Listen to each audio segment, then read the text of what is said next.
रहे हैं Venn diagram set theory में। और वेन डायग्राम क्या है?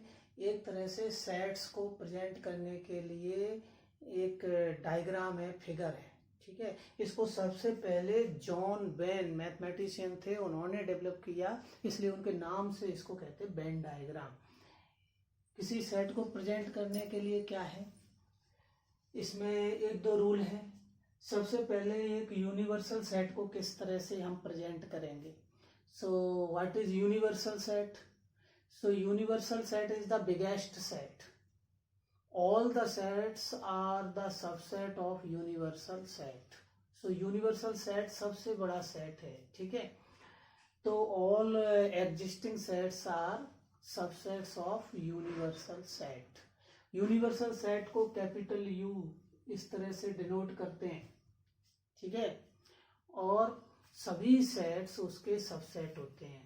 हमारे कभी कभी एक्सरसाइज में यूनिवर्सल सेट अलग अलग क्वेश्चंस के लिए छोटे छोटे मान लेते हैं, लेकिन वो उस क्वेश्चन के लिए सबसे बड़ा सेट होगा।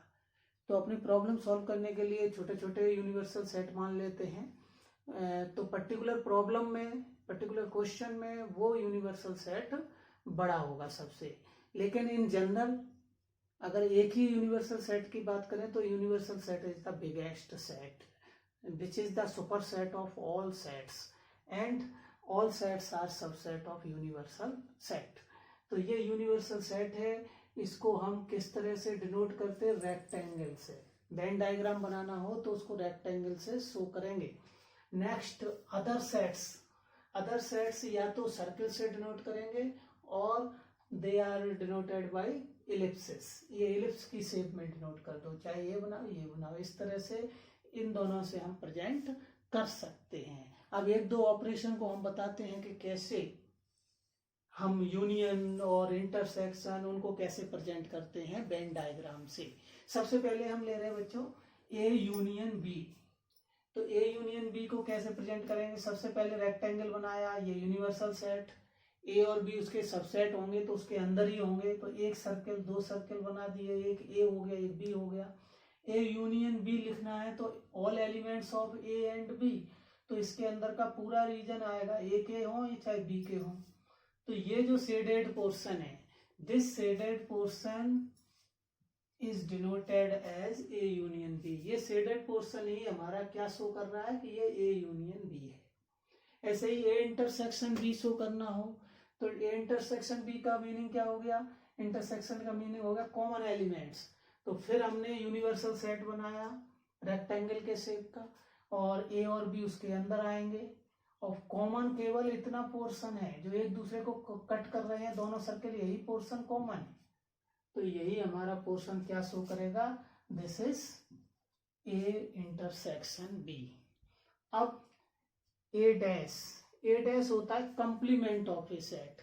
कंप्लीमेंट किसको कहते हैं? हालांकि इस सेशन में ये हट गया है, लेकिन कंप्लीमेंट ऑफ ए सेट का मतलब हो गया कि u माइनस ए, यूनिवर्सल सेट से ए के एलिमेंट माइनस कर दो, फिर जो बचे वो कंप्लीमेंट होता है। तो ये हमारा अंदर वाला सेट है, ये तो है ए, तो इसको छोड़ करके बाकी क्या बचेगा? ये बाहर का एरिया। सो यही हमारा ए डैश हो गया। यहाँ मैंने लिखा भी है लास्ट में 5वां point, complement of a set A क्या होगा, उसको हम ए सी के से डिनोट कर सकते हैं या ए डैश से डिनोट कर सकते हैं। A dash equal to U minus A, ये होता है। अब ये 20-21 के सेशन में इसको हटा दिया है तो इसलिए, लेकिन फिर भी हल्की हिंट याद रखनी, कभी काम आए तो, इसलिए लिख दिया।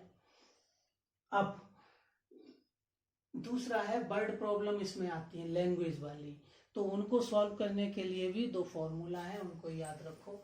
एक है n A union B. N का मतलब क्या होगा? Number of element in set A union B. A union B में number of element.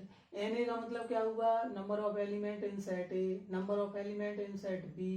N A intersection B का मीनिंग क्या हुआ? Number of elements in set A intersection B.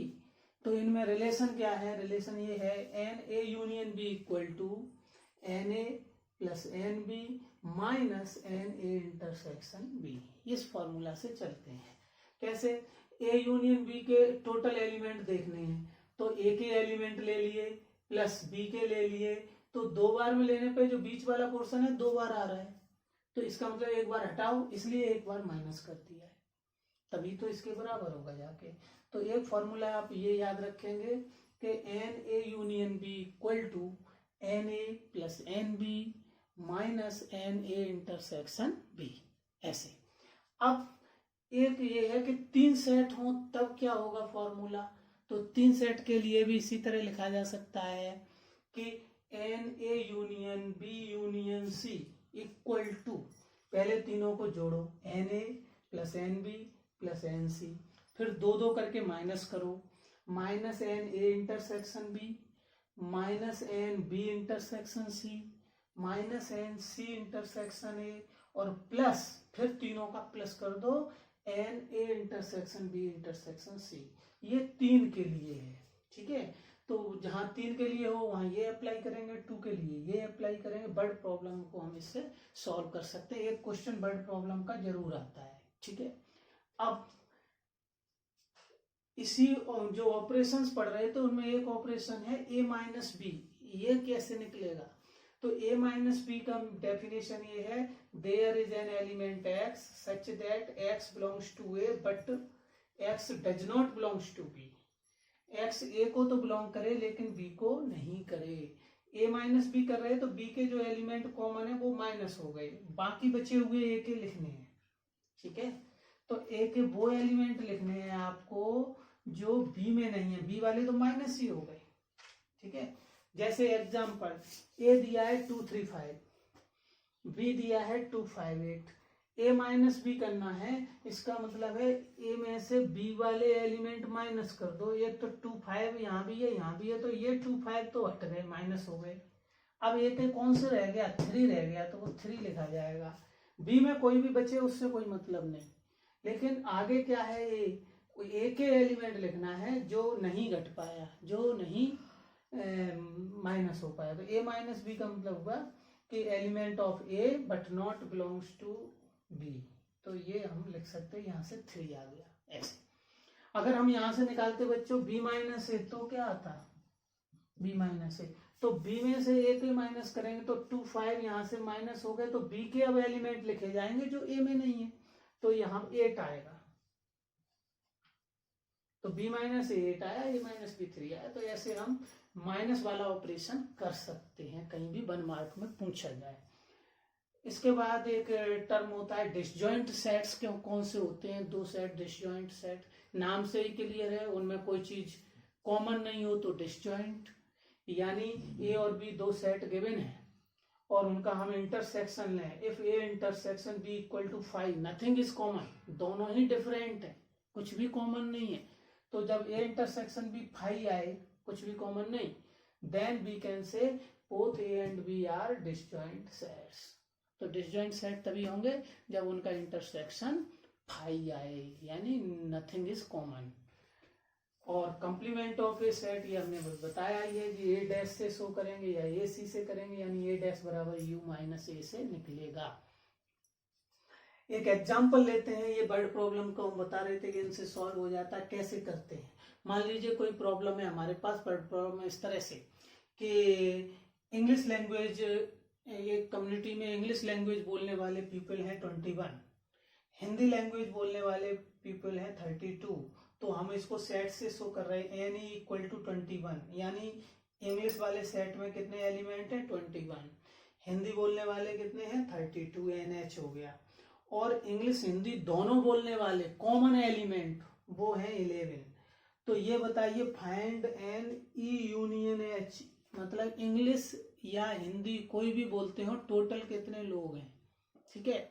तो ये हमको चाहिए, चाहे इंग्लिश बोले या हिंदी बोले तो वो कितने होंगे, तो हम यही फार्मूला लगा देंगे, अप्लाई कर देंगे, यानी एन और E union H equal to आएगा n E plus n H, ठीक है, n A plus n B, इसी तरह से है ना, minus n E intersection H, ठीक है, इसमें से कॉमन वाला माइनस हो गया। तो अब कितना है, एन ई इंग्लिश वाले 21 है प्लस हिंदी वाले 32 हैं और -11 माइनस हो जाएंगे, तो 21 और 32, ये 21 से 11 माइनस कर दो, 10 आ गया, 10 + 32, तो ये बचेंगे 42। तो इंग्लिश हिंदी दोनों में से कोई भी स्पीकिंग वाले हों, टोटल कितने लोग हैं? 42 लोग हैं। तो इस तरह से हमने आंसर ये वर्ड प्रॉब्लम का निकाल दिया। तो ऐसे हम करके सॉल्व कर सकते हैं। 2/2 2 का है तो ये कम मार्क्स में आएगा, जब हम 3 का ले लेते तो 6 मार्क्स में आ जाता है। तो इस तरह से सेट थ्योरी के हम क्वेश्चंस इजीली कर सकते हैं बच्चों। प्रैक्टिस करो, आगे आप बहुत कर सकते हैं।